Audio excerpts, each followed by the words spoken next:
Imagine two people. One starts investing just $200 a month at age 22. The other waits until they're 32, but invests twice as much every month. Who retires with more money? If you guess the second person, you're wrong. The first investor can end up with hundreds of thousands of dollars more, despite investing far less. And the reason has nothing to do with earning more money. It's because of one invisible force that quietly creates millionaires every year. Most people think becoming wealthy is about making six figures.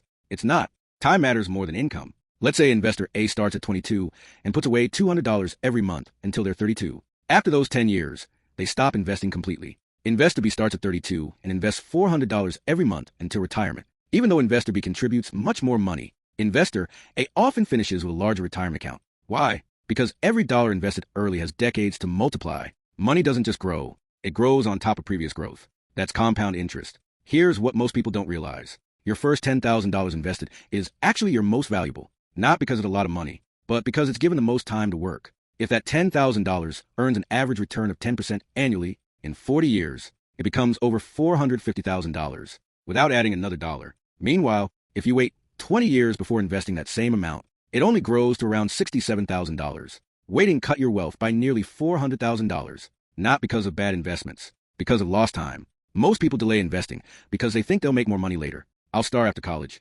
I'll start after I buy a car. I'll start after I pay off this loan. Then life happens. Bills increase. Rent goes up.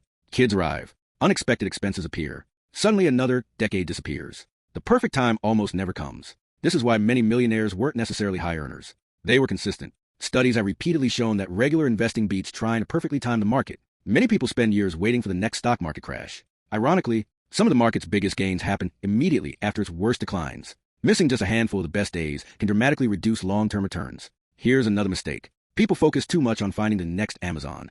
In reality, diversified index funds have outperformed most professional investors over long periods. They're boring. They're simple. But boring often wins. Instead of chasing viral stocks, many wealthy investors quietly buy broad market funds every month regardless of headlines. No guessing. No panic selling. Just consistency. Let's compare two habits. Person A checks stock prices every hour. Person B invests automatically every payday and rarely looks at their account. Years later, Person B frequently ends up wealthier because emotional investing is expensive. Fear causes people to sell low. Greed causes people to buy high. Automation removes emotion from the equation. The good news? You don't need thousands of dollars to start. Many brokerages let you begin with as little as $5. The amount matters less than building a habit. Increasing your investment by just $25 every few months can create a huge difference decades later. Small improvements become massive over time. If you're in your teens or 20s, time is your biggest financial advantage. If you're in your 30s or 40s, the second best time to start is today. Every year you wait gives compound interest less time to work. And unlike money, you can never earn back lost time. So before buying something you'll forget about next year, ask yourself one question. Would future you rather have this today or thousands of dollars decade from now? That single question could change your financial future forever. If you enjoyed this video and want more psychology-backed finance content that schools never teach, subscribe, because the next video might be the one that changes how you think about money forever.